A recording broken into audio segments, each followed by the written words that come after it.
দেখো, কি বলতেছিলাম যে প্রথমে হচ্ছে তোমার ইনিশিয়েশন, মানে সূচনা।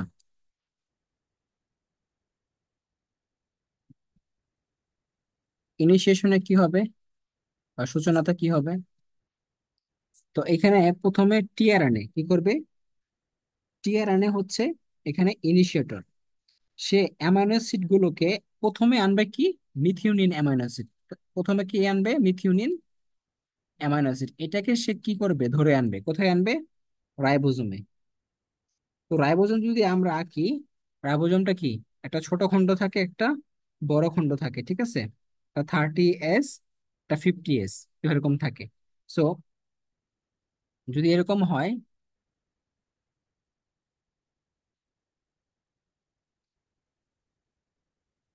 তো এখানে হচ্ছে কি একটা ছোট খণ্ড আর একটা হচ্ছে বড় খণ্ড, ঠিক আছে? তো এখানে তিনটা সাইড আছে, একটা এইটা, একটা হচ্ছে এইটা, আর একটা হচ্ছে এইটা, ঠিক আছে? তো টিআরএন এর প্রান্তটা ধরো, বা আরএন এর যে ইয়াটা, এটা হলো এই আরএনএ। এইটা হলো 5 প্রাইম প্রান্ত, এটা হলো 3 প্রাইম প্রান্ত, ঠিক আছে? তো 5 প্রাইম প্রান্তে এটাকে আমরা এখানে কি বলছিলাম? 7টা গুয়ানিনের ক্যাপ থাকবে। কি থাকবে? 7টা গুয়ানিনের ক্যাপ থাকবে। আর এ পাশে থাকবে কি? এ এ এ মানে অ্যাডিনিনের একটা চেইন থাকবে, যেটাকে বলি আমরা পলি এ টেইল। কি বলি? পলি এ টেইল। মানে 3 প্রাইম প্রান্তে থাকবে 150টা, 50 থেকে 150টা অ্যাডিনিন। আর 5 প্রাইমে থাকবে হচ্ছে 7টা গুয়ানিনের ক্যাপ। সো টিআরএনএ কি করবে? প্রথমে মিথিওনিন অ্যামাইনো অ্যাসিডটাকে ধরে রাইবোজোমে নিয়ে আসবে। কোথায় নিয়ে আসবে? ছোট খণ্ডের মধ্যে। আচ্ছা, তো বলো তো, যেটা স্টার্ট কোডন সেটা কি? Methionine, AUG। তার কি অ্যান্টিকোডন লাগবে না? বলো তো, অ্যান্টিকোডনটার নাম কি হবে? UAC। একটু আগে বললাম, এটা হলো অ্যান্টিকোডন, এটা হচ্ছে কোডন। তারাই সেটা বসাবে। তো যখন ট্রান্সলেশন শুরু হবে, তখন কি রাইবোজোমের এখানে তিনটা সাইড দেখতেছি। একটা হলো এ সাইট, এটা হলো এ, এটা হলো পি, আর এটা হচ্ছে ই সাইট, ঠিক আছে? এই তিনটা সাইড থাকবে। তো যখন সূচনা হবে, টিআরএনএ কি করবে? এই মিথিওনিনটাকে এনে কোথায় আনবে? এই পি সাইটে চলে নিয়ে আসবে। কোথায় নিয়ে আসবে? পি সাইটে, এখানে নিয়ে আসবে, ঠিক আছে?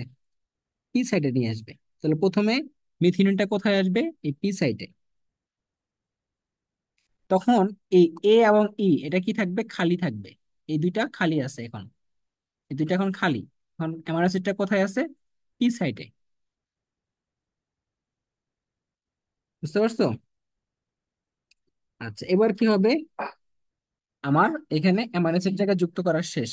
এখন কি হবে? ইলংগেশন। ইলংগেশন মানে কি? সূত্রটা বাড়বে। আস্তে আস্তে সূত্রটা কি হবে? বাড়তে থাকবে। সূত্র বর্ধিতকরণ হবে। 2 নাম্বার ধাপ। বর্ধিতকরণের সময় কি হবে বলো তো?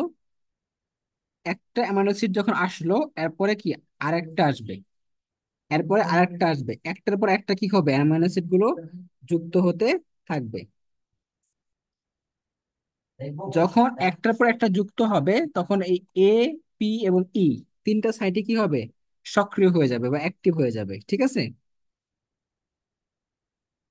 তখন আস্তে আস্তে এই রাইবোজোমটা কি করবে? আস্তে আস্তে 5 প্রান্ত থেকে আস্তে আস্তে কোন দিকে চলে যাবে? 3 প্রাইম প্রান্তের দিকে চলে যাবে। মানে যখন তুমি সূত্র বাড়াবা, তখন এইটা এদিকে চলে যাবে, এই অংশটা আস্তে আস্তে এদিকে। আর কি রাইবোজোমটা এখানে আস্তে আস্তে কই চলে যাবে? 3 প্রাইম প্রান্তের দিকে চলে যাবে। 3 প্রাইম প্রান্তে কি আছে? পলি এ টেইল আছে।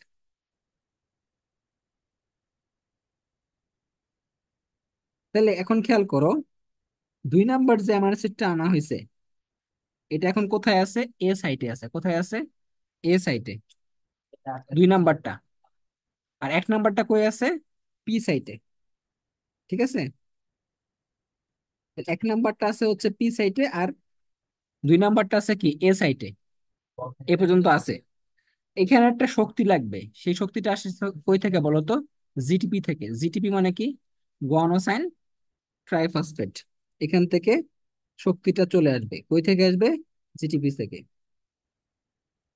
এখন এই পি সাইটে কি আছে?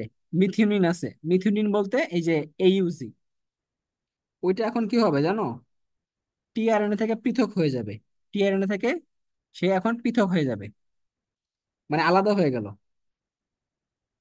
এবং এই যে এই স্থানে, এই স্থানে কি আছে, আর একটা অ্যামাইনো অ্যাসিড। এখন তারা কি করবে, এখানে একটা বন্ধন গঠন করবে, তার নাম পেপটাইড বন্ধন। নাম কি? পেপটাইড বন্ধন। তাহলে দেখো, এই এ এবং পি এখানে কি হলো, দুইটা অ্যামাইনো অ্যাসিডের মধ্যে কি বন্ধন হলো, পেপটাইড বন্ধন হলো। ঠিক আছে, এখানে একটা এনজাইম সাহায্য করে, তার নাম পেপটাইডাল ট্রান্সফারেজ এনজাইম। এনজাইমটার নাম কি? পেপটাইডাল পেপটাইডাল ট্রান্সফারেজ। এই এনজাইমটার প্রভাবে তারা কি করলো, তোমার সেখানে একটা পেপটাইড বন্ধন গঠন করলো। এখন রাইবোজোমে কি হবে, ক্রমান্বয়ে একটার পর একটা এমআরএনএ কি করবে, কোডন গুলো স্ক্যান করে নিয়ে আসবে। এক একটা কোডনের মানে চেহারা এক এক রকম, এক একটা কোডনের চেহারা এক এক রকম। সো সে এইগুলো কোডন গুলো স্ক্যান করে করে করে কোথায় নিয়ে আসবে, এ সাইটে আনবে। কোথায় আনবে? এ সাইটে। আর যখন এ সাইটে আনবে, তখন এই পি সাইটের অ্যামাইনো অ্যাসিডটা কি হবে, এইদিকে চলে যাবে, আর এরটা চলে যাবে এই পাশে। ঠিক আছে, এভাবে আস্তে আস্তে কি, যখন নতুন একটা আনবে, এ চলে যাবে পিতে, আবার কি পি এ পাশে চলে যাবে, আবার কি এ চলে যাবে, এ নিয়ে আসবে, এখানে নিয়ে আসবে এতে, আবার কি যেটা এতে ছিল সেটা চলে যাবে পিতে। এভাবে আস্তে আস্তে কি, একটার পর একটা অ্যামাইনো অ্যাসিড যুক্ত হতেই থাকবে, হতেই থাকবে। আর যখন পি সাইটে যুক্ত হয়ে যাবে, পি সাইটের যে টিআরএনএটা আছে, পি সাইটে কি ছিল, একটা একটা করে টিআরএনএ ছিল, এরা কই যাবে, এরা এই যে এক্সিস্ট, মানে এই যে বাহির হয়ে যাবে, এই ই সাইড দিয়ে কি হয়ে যাবে, বাহির হয়ে যাবে। বাহির হয়ে আবার তারা কি করবে, অ্যামাইনো অ্যাসিড গুলোকে ধরে ধরে আনবে। টিআরএনএটা হচ্ছে এই ই সাইড দিয়ে বের হয়ে যাবে, কি হয়ে যাবে, বের হয়ে যাবে। এখন এই প্রক্রিয়াটা চলতেই থাকবে, চলতেই থাকবে, যতক্ষণ পর্যন্ত স্টপ কোডন না আসে। স্টপ কোডন যতক্ষণ না আসবে ততক্ষণ চলতেই থাকবে, এবং আস্তে আস্তে তারা কোন দিকে যাবে, 5 প্রান্ত থেকে 3 প্রাইম প্রান্তের দিকে চলে যাবে। ধরো এই যে এইখানে, ধরো এইখানে, এইখানে হচ্ছে তোমার স্টপ হয়ে যাবে। ঠিক আছে, সো আমাদের স্টপ কোডন গুলো কি কি আছে বলো তো। স্টপ কোডন, স্টপ কোডন কি কি আছে, লাস্টে টার্মিনেশন হবে, এখন টার্মিনেশন। সো তোমার স্টপ কোডন হচ্ছে ইউএএ, তারপর ইউএজি, অথবা ইউজিএ। যখন এই তিনটার একটা কোডন আসবে, তখন কি হবে, সেটা সমাপ্তি হয়ে যাবে। কি হয়ে যাবে, সমাপ্তি হয়ে যাবে। বুঝতে পারছো? অর্থাৎ স্টপ কোডন যখন চলে আসবে, এই তিনটাকে বলা স্টপ কোডন, তখন কি হয়ে যাবে, সমাপ্তি হয়ে যাবে। তাহলে এখন খেয়াল করো, খুবই ইজি একটা ধাপ। যখন টিআরএনএ তোমার কি আসবে, অ্যামাইনো অ্যাসিড গুলোকে নিয়ে আসবে ধরে ধরে, তখন তারা কোথায় আনবে, এ সাইটে আনবে। আর পিতে তো কি, পিতে কিন্তু একটা অ্যামাইনো অ্যাসিড ছিল, তার নাম কি, মিথিওনিন। সেখান থেকে নিয়ে আসা, এ থেকে কোথায়, পিতে নিয়ে আসছে। তখন কি, আরেকটা অ্যামাইনো অ্যাসিড আনলো, আরেকটা আনার পরে এতে আছে।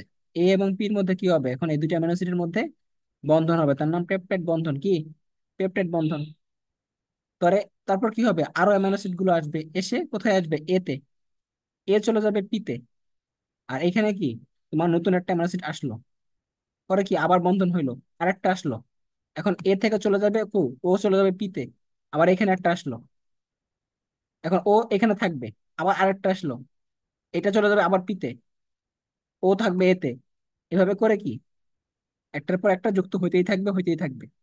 আর এক্সিস্ট, এটা দিয়ে বের হয়ে যাবে কে, তোমার এই যে পিতে কি টিআরএনএ ছিল না, এটা বের হয়ে যাবে এক্সিস্ট দিয়ে। ঠিক আছে, আচ্ছা।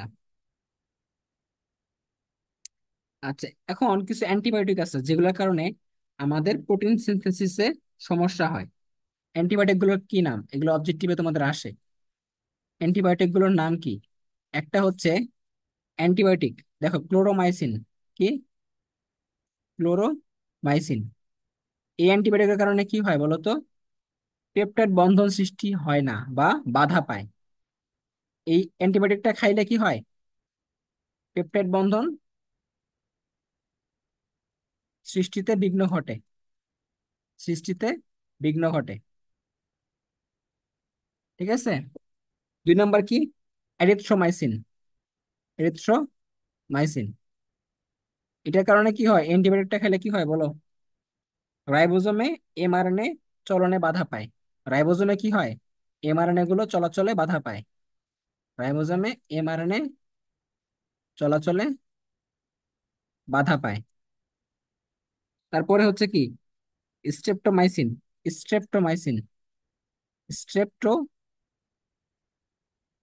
এটার কাজ কি? এটার কাজ হচ্ছে ট্রান্সলেশনের সূচনা লগ্নে, ট্রান্সলেশন শুরু হওয়ার প্রথমে এসে বাধা দিবে। মানে প্রোটিন তৈরি হইতেই দিবে না। ট্রান্সলেশনের সূচনা লগ্নে সে কি করবে? বাধা দিবে। কি দিবে? বাধা দিবে। তারপরে কি? টেট্রাসাইক্লিন। টেট্রাসাইক্লিনের কাজ কি বলতো? টেট্রাসাইক্লিন নামই হচ্ছে টেট্রা, টি আছে, তাহলে কি করবে? সে সে হচ্ছে তোমার রাইবোজোমের মধ্যে কি আছে? টিআরএনএ আছে।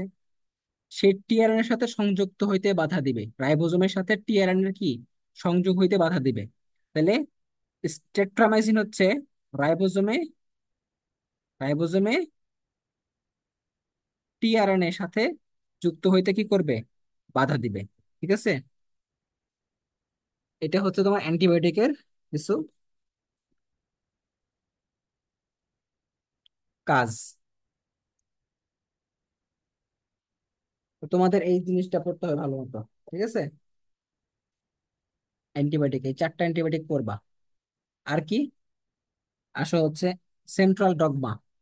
সেন্ট্রাল ডগমা বা কেন্দ্রীয় প্রত্যয়। Central dogma of biology. এটা কি বলো? এটা হচ্ছে প্রথমে আমরা কি পড়ছি বলো? প্রথমে পড়ছি রেপ্লিকেশন। কি পড়ছি? রেপ্লিকেশন পড়ছি। রেপ্লিকেশন মানে কি? ডিএনএ থেকে ডিএনএ হওয়া। ডিএনএ থেকে ডিএনএ হওয়াকে বলা হয় কি? রেপ্লিকেশন। পরে কি হয়েছে? ডিএনএ থেকে আরএনএ হয়েছে। কি হয়েছে? আরএনএ। কি আরএনএ হয়েছে? এমআরএনএ। এটাকে বলা হয় ট্রান্সক্রিপশন। এখান থেকে কি হয়েছে? প্রোটিন। কি হয়েছে? প্রোটিন। এটাকে বলা হয় ট্রান্সলেশন।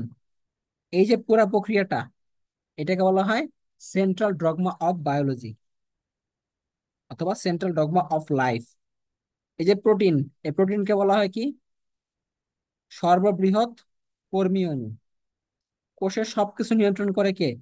প্রোটিন। তাহলে মনে রাখবা, কোষের সবকিছু নিয়ন্ত্রণ ও প্রকাশ করে কে? প্রোটিন। প্রকাশ করে প্রোটিন। এই জন্য প্রোটিনকে বলা হয় কি বলতো? Language of life. Language of life, জীবনের ভাষা কি বলা হয়? জীবনের ভাষা বলা হয়। জীবনের ভাষা। প্রোটিনকে বলা হয় জীবনের ভাষা, কারণ আমাদের সবকিছুই প্রোটিন। আমাদের চুল থেকে শুরু করে নখ পর্যন্ত যা যা আছে সব প্রোটিন। সব প্রোটিন। ঠিক আছে।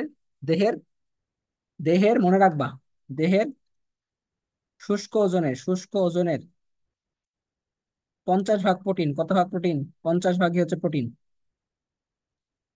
তোমার সবকিছু প্রোটিন দিয়ে গঠিত হয়েছে। চুল বলো, দাঁত বলো, তোমার অঙ্গ প্রত্যঙ্গ বলো, কিডনি বলো, লিভার বলো, যকৃৎ বলো, হ্যাঁ, তোমার হৃৎপিণ্ড বলো, ফুসফুস বলো, সবই কি? প্রোটিন। সবই প্রোটিন। আমাদের যে এনজাইম গুলো আছে, সমস্ত এনজাইম প্রোটিন। সমস্ত এনজাইম কি? প্রোটিন। হরমোনের মধ্যে কিন্তু প্রোটিন আছে। ম্যাক্সিমাম হরমোনই হচ্ছে প্রোটিন ধর্মী। সো বেশিরভাগ জিনিসই প্রোটিন দ্বারা গঠিত। ঠিক আছে। সো এটা মনে রাখবা।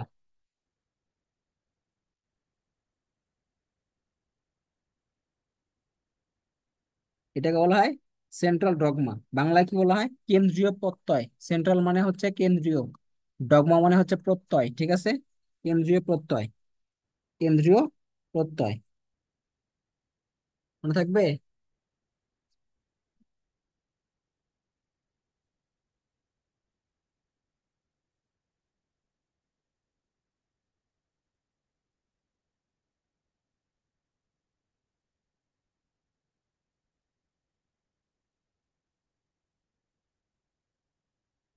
এবার আসো তোমাদের এই অধ্যায়ের লাস্ট টপিক, সেটা হচ্ছে জিন। জিন পড়লে শেষ। জিন মানে কি? জিন কই থাকে? জিন কই থাকে? টয়লেটে থাকে, তাই না? জিন থেকে অষ্টমে। আচ্ছা, তাহলে বংশগতির মূল একক কি বলতো? জিন। কই থাকে? ক্রোমোজোমে, নিউক্লিয়াসের ক্রোমোজোমে। আমাদের কার চুলের বৈশিষ্ট্য কেমন হবে, কার বুদ্ধিমত্তা কেমন হবে, কে দেখতে কার মতো হবে, বাপের মতো হবে না মায়ের মতো হবে, নাকি তোমার ওর চুল কোঁকড়া হবে নাকি সোজা হবে, ওর চুল লম্বা হবে না খাটো হবে, আর দাঁত উঁচা হবে না নেচা হবে, সবকিছু নিয়ন্ত্রণ করে কে? জিন। জিন মূলত বৈশিষ্ট্য নিয়ন্ত্রণ করে, এই জন্য বলা হয় বংশগতির মূল একক। ঠিক আছে? আমাদের এই জিন বা ফ্যাক্টর, জিন বা ফ্যাক্টর, তো এটা আমরা গবেষণা করছে কে? গ্রেগর জোহান ম্যান্ডেল এটা নিয়ে গবেষণা করছিলেন, এবং সে এটার জন্য কি পাইছিলেন? নোবেল পুরস্কার পাইছিলেন। সে মটরশুঁটি গাছ নিয়ে গবেষণা করছিলেন। এটা নিয়ে আমরা পড়বো বিস্তারিত জিন তত্ত্ব অধ্যায়ে, জিন তত্ত্ব অধ্যায় পড়বো। তো মনে রাখবা, ক্রোমোজোমের একটা নির্দিষ্ট জায়গা থাকে যেখানে সে অবস্থান করে, তাকে বলা হয় লোকাস। ক্রোমোজোমের যে স্থানে সে অবস্থান করে তাকে বলা হয় লোকাস। ক্রোমোজোমের যে নির্দিষ্ট স্থানে সে কি করে? অবস্থান করে। নির্দিষ্ট স্থানে অবস্থান করে তাকে বলা হয় কি? লোকাস। লোকাসটা হলো জিন যেখানে অবস্থান করে। তো মনে রাখবা, ও একটা জিনিস বলা হয় নাই, সেটা হচ্ছে একটা প্রোটিন তৈরির জন্য কি লাগে? শুধু কি অ্যামাইনো অ্যাসিড লাগে? অ্যামাইনো অ্যাসিড গুলো তৈরি হয়, অ্যামাইনো অ্যাসিড গুলো এখন যুক্ত হয়, যুক্ত হয়ে কি তৈরি করে? পেপটাইড বন্ধন। কি তৈরি করে? পেপটাইড বন্ধন। তোমরা জানবা যে একটা পেপটাইড বন্ধন হইতে, একটা পেপটাইড বন্ধন হইতে সর্বনিম্ন 50টা অ্যামাইনো অ্যাসিড লাগে। কি লাগে? সর্বনিম্ন 50টা বা তার অধিক লাগে। ঠিক আছে? তাহলে পেপটাইড বন্ধন হওয়ার জন্য 50 বা তার অধিক কি লাগে? অ্যামাইনো অ্যাসিড লাগে। তখন তারা কি তৈরি করে? পেপটাইড বন্ধন। পরে এরা মিলিত হয়, মিলিত হয়ে তৈরি করে পলিপেপটাইড। কি তৈরি করে? পলিপেপটাইড। তারপরে কি হয়? তোমার প্রোটিনটা হয়। এই পলিপেপটাইডের মধ্যে একটা থাকতে পারে পলিপেপটাইড, থাকতে পারে দুইটা, থাকতে পারে তিনটা, থাকতে পারে চারটা, মোটামুটি 100টা, মোটামুটি 100টা পেপটাইড বন্ধন মিলে তৈরি হয় পলিপেপটাইড। 100টা পেপটাইড বন্ধন মিলে কি তৈরি হয় বলো তো? পলিপেপটাইড। মনে রাখবা, ইনসুলিন নামে একটা হরমোন আছে। ইনসুলিন নামে একটা হরমোন আছে, নাম পরে তোমাদের পড়াইছি আমি। ইনসুলিন তো একটা প্রোটিন, কি একটা? এই হরমোনটা একটা প্রোটিন। এখানে 51টা কি থাকে? অ্যামাইনো অ্যাসিড থাকে। 51টা অ্যামাইনো অ্যাসিড থাকে। এজন্য ইনসুলিনটা হচ্ছে সবচেয়ে কি ছোট প্রোটিনের মধ্যে পড়ে। ঠিক আছে? মানে সবচেয়ে কম অ্যামাইনো অ্যাসিড লাগে হচ্ছে ইনসুলিনে। ইনসুলিনে সবচেয়ে কম অ্যামাইনো অ্যাসিড লাগে, সবচেয়ে কম অ্যামাইনো অ্যাসিড লাগে ইনসুলিনে, সবচেয়ে কম অ্যামাইনো অ্যাসিড লাগে। ঠিক আছে? ইনসুলিনে কটা কটা লাগে বলো তো? 51টা। তো এটা একটু পড়বা। আচ্ছা, জিনের একক কি এবং এককগুলো জানতে হবে। ঠিক আছে?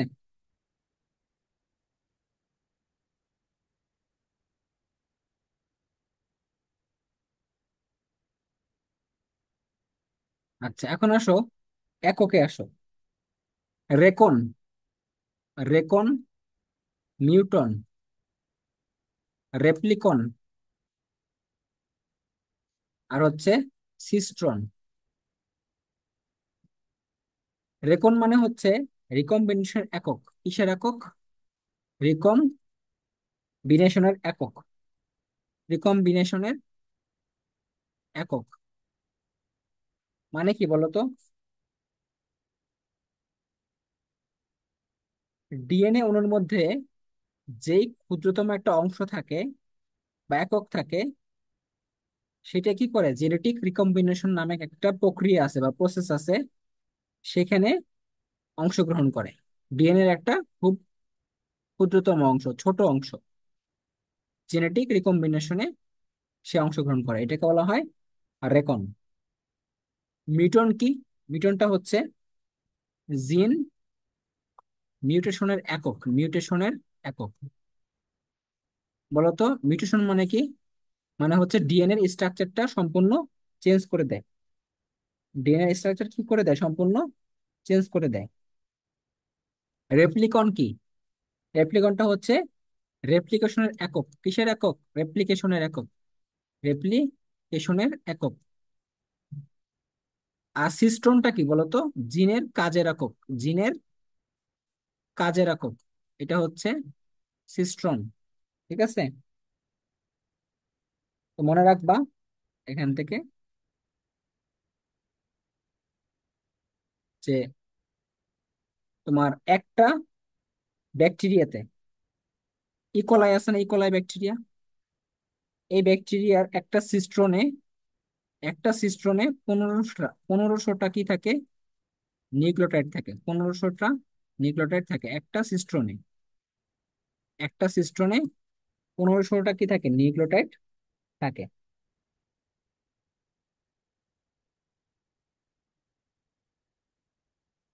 জিন অনেক প্রকারের আছে। একটা হচ্ছে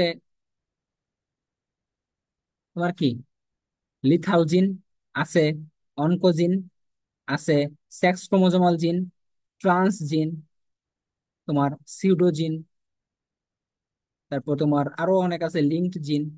কি কি জিন আছে একটু একটু পড়ি, হ্যাঁ। জিনের প্রকারভেদটা পড়তে হবে। এক নম্বর হচ্ছে কি, লিথাল জিন। লিথাল মানে কি? যেই জিনটা উপস্থিত থাকলে, যেই জিনটা উপস্থিত থাকলে প্রাণীর কি ঘটে? মৃত্যু ঘটে। কি ঘটে? মৃত্যু ঘটে। যেই জিনটা প্রকাশ পাইলে কি ঘটে? প্রাণীর মৃত্যু ঘটে। যেই জিন প্রকাশ পাইলে কি কি ঘটে বলতো? জীবের বা প্রাণীর মৃত্যু ঘটে। সেটাই হচ্ছে লিথাল জিন, মানে মারাত্মক একটা জিন। এটা আমরা আরো ডিটেলস পড়বো কখন জানো? জিন তত্ত্ব অধ্যায়ে আরো ভালো মতো পড়বো। তারপর দেখো, অনকোজিন। Oncogene, oncogene. অনকোজিন মানে কি? যারা ক্যান্সার রোগ সৃষ্টি করে। যে জিন কি করে? ক্যান্সার রোগ সৃষ্টি করে, সেটাই হচ্ছে অনকোজিন। 3 নাম্বার হচ্ছে সেক্স ক্রোমোজোমাল জিন। সেক্স ক্রোমোজোমাল মানে কি? আমাদের সেক্স ক্রোমোজোম কি কি আছে? পুরুষের আছে এক্স ওয়াই, আর নারীদের আছে এক্স এক্স।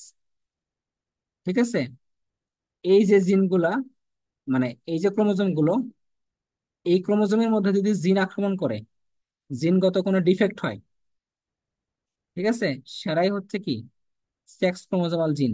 ধরো মানুষের ক্ষেত্রে, মানে পুরুষের ক্ষেত্রে তোমার নারীদের ক্ষেত্রে যদি সেক্স ক্রোমোজোমাল রোগ হয়, রোগের নাম কি হইতে পারে? হিমোফিলিয়া, লাল সবুজ বর্ণান্ধতা, তারপর মাস্কুলার ডিস্ট্রফি, হ্যাঁ, তারপর কি, পুরুষ আস্তে আস্তে নারী হয়ে যায়, এটাকে কি বলা হয়? Testicular feminisation. অনেক ধরনের কি আছে? সেক্স ক্রোমোজোমাল জিন আছে, রোগ আছে। তার মধ্যে আমরা একটু মনে রাখবো, সেটা হচ্ছে লাল সবুজ বর্ণান্ধতা। এটা আসলেই হয় মানে একদম জেনেটিক্যালি পুরুষ নারী হয়ে যায় বা নারী পুরুষ হয়ে যায় এরকম হয় সেই?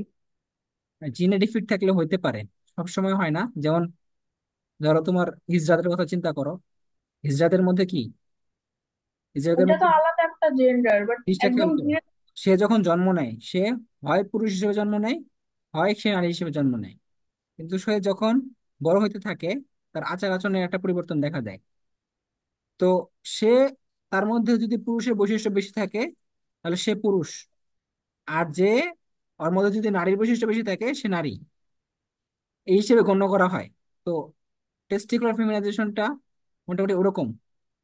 পুরুষ আস্তে আস্তে কি স্ত্রীতে পরিণত হয়, একটা জিনে ডিফেক্ট থাকলে। তো এরকম হইতে পারে, খুব রেয়ারলি পাওয়া যায়। বুঝছো? তবে এই যে আমাদের যে সমাজে যেটা চলে সেটা হচ্ছে কি, তোমার সমকামিতা যেটা চলে, এটা কিন্তু অ্যাকওয়ার্ড। এটা কিন্তু জিনগত না, এটা অ্যাকওয়ার্ড। এরা নিজের অ্যাকওয়ার্ড হয়েছে, এটা এটা অর্জন করে নিছে নিজেরা। এটা কিন্তু বলে যে আমার আমি হচ্ছে মেয়েদের সাথে চলে দেখে আমি মেয়ে, ছেলে বাট নিজের বলতেছে মেয়ে। ও কিন্তু এটা ইচ্ছা করে করতেছে। এটা কিন্তু কোনো জিনের দোষ না, ক্রোমোজোমের দোষ না। ও ইচ্ছা করে করতেছে অ্যাকওয়ার্ড। আর যেটা জেনেটিক্যালি হয় সেই হিসাব আলাদা। যেমন হিজড়াদেরটা জেনেটিক্যালি। তো লাল সবুজ বর্ণান্ধতা, হিমোফিলিয়া,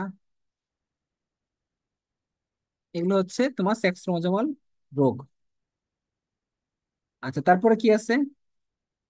তোমার খন্ডিত জিন আছে। তারপর তোমার সিউডোজিন আছে। সিউডো মানে কি? ডিএনএর যে অংশটা কি থাকে, নিষ্ক্রিয় থাকে। অর্থাৎ যেই অংশ থেকে কোনো কি হয় না, প্রোটিন তৈরি হয় না, তাকে বলা হয় সিউডোজিন। তারপর কি লিঙ্কড জিন আছে। লিঙ্কড জিন, এই জিনগুলো থাকে। ঠিক আছে। তো এগুলো মনে রাখবা একটু। তো তোমাদের এখান থেকে আর কি কি পড়তে হবে? যেমন মানুষের এক্স ক্রোমোজোমে, মানুষের এক্স ক্রোমোজোমে 2968টা জিন থাকে। কয়টা? 2968টা। এবং ওয়াই ক্রোমোজোমে সবচেয়ে কম থাকে। কতটা থাকে বলো তো? সবচেয়ে কম থাকে ওয়াই ক্রোমোজোমে। কয়টা থাকে? 231টা। মানুষের যে কানের লোম, ওয়াই ক্রোমোজোমের কারণে কি? ওয়াই ক্রোমোজোম, মানুষের কানের লোম, এটা ওয়াই ক্রোমোজোমের ফল। ঠিক আছে। কানের লোম।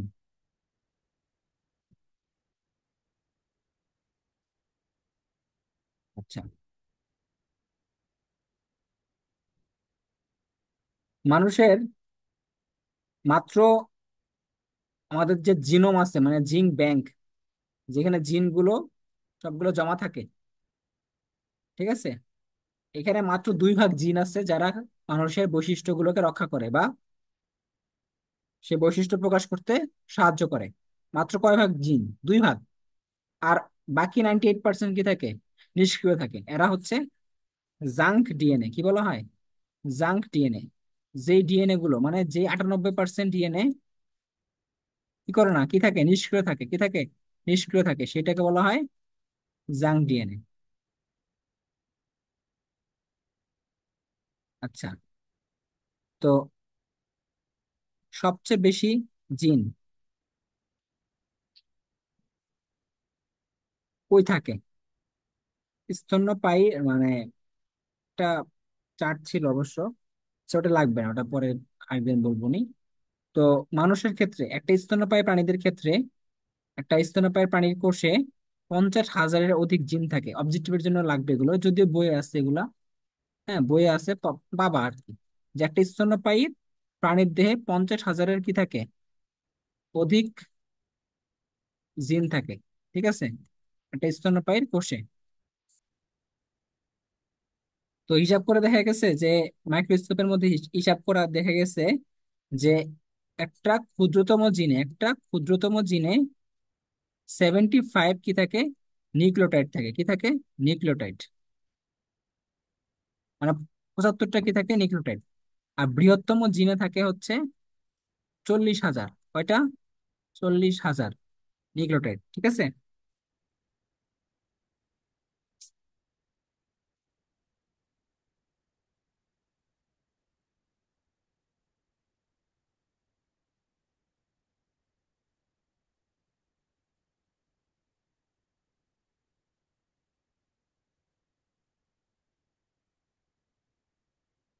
আচ্ছা, আদিকোষ আছে না?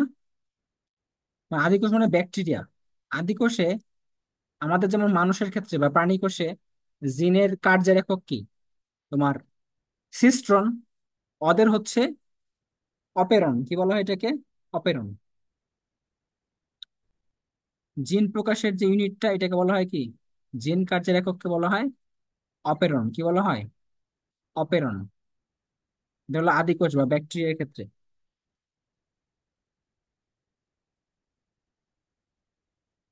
মনে থাকবে, এগুলো পড়বা।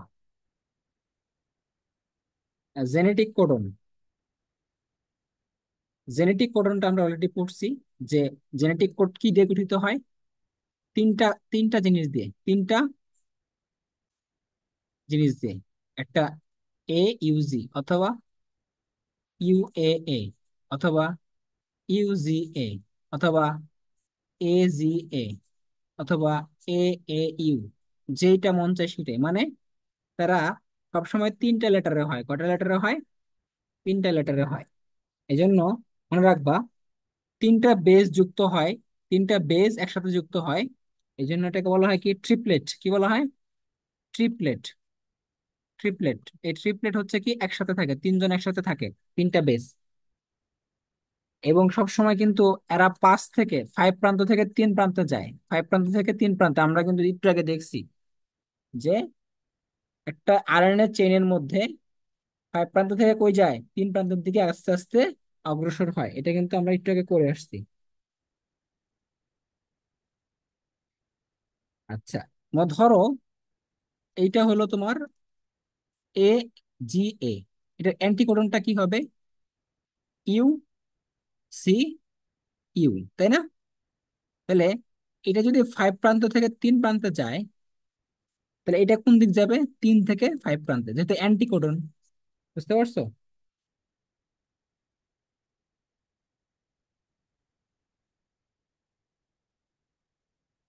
আচ্ছা, এগুলো মনে রাখবা, মনে রাখবা। এই যে জেনেটিক কোড, জেনেটিক কোড, এটাকে বলা হয় কি জানো? বংশগতির বায়োকেমিক্যাল ভিত্তি। বংশগতির বায়োকেমিক্যাল ভিত্তি। বায়োকেমিক্যাল ভিত্তি অবজেক্টিভের জন্য খুবই ইম্পর্টেন্ট। অর্থাৎ জৈব রাসায়নিক ভিত্তি বলা হয়। জৈব রাসায়নিক ভিত্তি। তাহলে আমাদের অ্যামাইনো অ্যাসিড কয়টা? অ্যামাইনো অ্যাসিড হচ্ছে মোট 20টা। 20টা অ্যামাইনো অ্যাসিডের জন্য আমাদের কোড লাগবে কয়টা? 61টা। এটা আমরা বলছি, 61টা কোডন লাগবে 20টার জন্য। ঠিক আছে? আচ্ছা, এইভাবে করে আমরা জিনিসগুলো মনে রাখবো। তো আমাদের এই অধ্যায়টা শেষ। এই অধ্যায়টা শেষ। তোমরা পরের শুক্রবারে এটা পরীক্ষা দিবা, ঠিক আছে? যেহেতু বড় অধ্যায়, পড়তে সময় লাগবে। পরের শুক্রবারে এই অধ্যায়ের উপরে পরীক্ষা দিবা, ঠিক আছে? আচ্ছা, তো মনে রাখবা যে যদি প্রশ্ন করা হয়, যদি প্রশ্ন করা হয় যে কার্যকরী কোডন, কার্যকরী কোডন কয়টা, তাহলে বলবা 61টা। কয়টা? 61টা। কিন্তু আমরা যদি তোমার বাকি যে তিনটা ধরি, স্টপ কোডন, যদি আমরা কি স্টপ কোডনকে ধরি, তাহলে কয়টা হয়? তিনটা যোগ 61টা, মোট 64টা। সো এই 64টাকে বলা হয় ট্রিপলেট। কি বলা হয়? ট্রিপলেট। কারণ তিনটা করে কি থাকে? বেস থাকে। কিন্তু কার্যকরী হচ্ছে 61টা। ঠিক আছে, বাকিগুলো তো স্টপ কোডন, মানে থামায় দেয়। সো এগুলো আমরা জানবো। তো নোটটা ভালো মতো পড়বা, ইনশাল্লাহ হয়ে যাবে। ওকে, তাহলে আজকে এ পর্যন্ত থাকলো। পরের ক্লাসে আমরা বায়োলজি কেমিস্ট্রি পড়বো। ভাইয়া, আমি আমার পরীক্ষার সিলেবাসের ছবি দিয়েছিলাম। না না না, তোমার সিলেবাসে কি কি আছে বলো। আহ বলছি বায়োলজি হ্যাঁ, হচ্ছে বায়োলজি।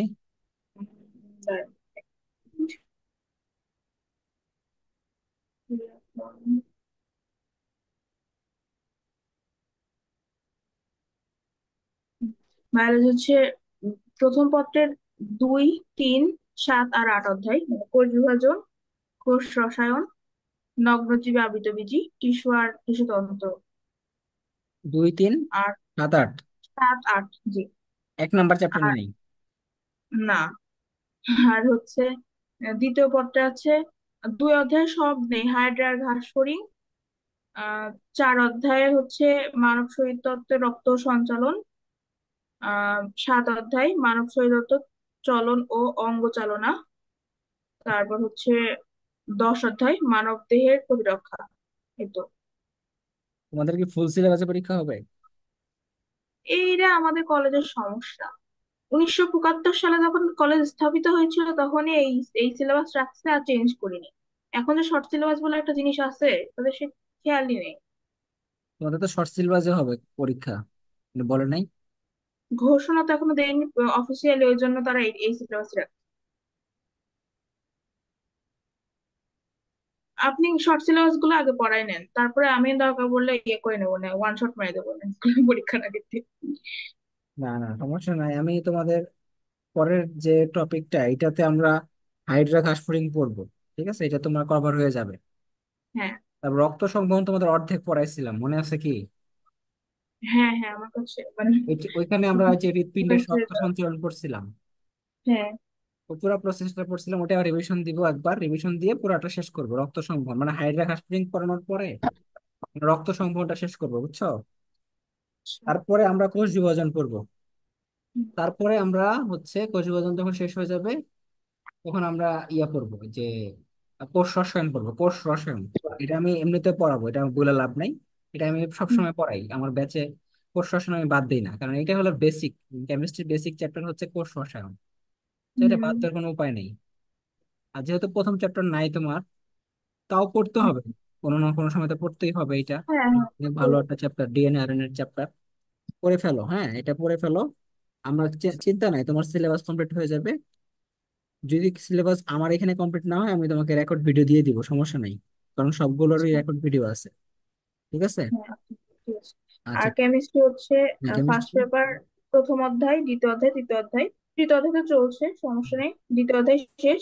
প্রথম অধ্যায়টা হয়নি এখনো। ল্যাবরেটরির ইয়াটা ব্যবহারটা আমরা করব। তবে তোমাকে, যেহেতু তোমার পরীক্ষা যদি আগায় চলে আসে, তাহলে আমাকে বলবো। নভেম্বরে।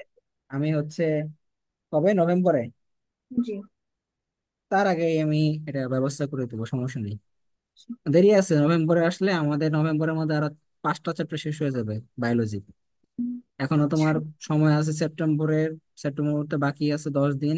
অক্টোবর পুরোটা পড়ে আছে। তো হুম, অক্টোবরে দেখবা যে 4টা চ্যাপ্টার শেষ হয়ে গেছে, 3টা চ্যাপ্টার শেষ হয়ে গেছে, বুঝছো? So, জি। আশা করি শেষ হয়ে যাবে চ্যাপ্টার। ঠিক আছে। কেমিস্ট্রি দ্বিতীয় পত্র হচ্ছে প্রথম অধ্যায়, ওটা তো হইলোই। হ্যাঁ, আর দ্বিতীয় অধ্যায় জাস্ট শ্রেণী বিন্যাস থেকে সমানতা পর্যন্ত। সমানতা আর পর্যন্ত, তাই না? হ্যাঁ, হ্যাঁ। আর তৃতীয় অধ্যায় হচ্ছে রাসায়নিক গণনা এবং গ্যাসের মোলার আয়তন আচ্ছা, থেকে আমরা আমাদের ঘনমাত্রা যেটা দ্রবণ। করবো সেটা হচ্ছে তৃতীয় অধ্যায় শেষ হওয়ার পরে, তৃতীয় অধ্যায় যখন শেষ হবে, আমরা ডাইরেক্ট চলে যাবো পরিমাণগত রসায়নে। পরিমাণগত রসায়ন পড়াইতে বেশি দিন লাগবে না, কারণ ছোট অধ্যায়, বাট অঙ্ক অনেক হিউজ পরিমাণ অঙ্ক আছে। হুম। আমরা এটার চর্চা করব, সমস্যা নাই। তো আমরা পরবর্তী কেমিস্ট্রি যে টপিকটা পড়বো এই অধ্যায়ের পরে, সেটা পরিমাণগত রসায়ন। সো আমাদের পরিমাণগত রসায়ন শেষ হয়ে যাবে। বাট জৈব যৌগটা ধরতে পারবো কিনা জানি না, হয়তো ধরতে পারবো না। আমাদের আমাদের পরীক্ষার সিলেবাসটা কেমন দেখছেন? ফুল অধ্যায় দেইনি একটা, কারণ ভাঙা ভাঙা টাইপের দিছে। এইটু এই এই অধ্যায়, এই হ্যাঁ, অধ্যায় কি এইটুকু, করে পরের অধ্যায় করবো, এইটুকু। এক এক কলেজে এক এক ফালতু পুরাই। করতে থাকো, দেখো, শেষ করতে থাকো যেগুলো পড়াইছি। আশা করি শেষ হয়ে যাবে পরীক্ষার আগেই। হ্যাঁ, আচ্ছা। ঠিক আছে।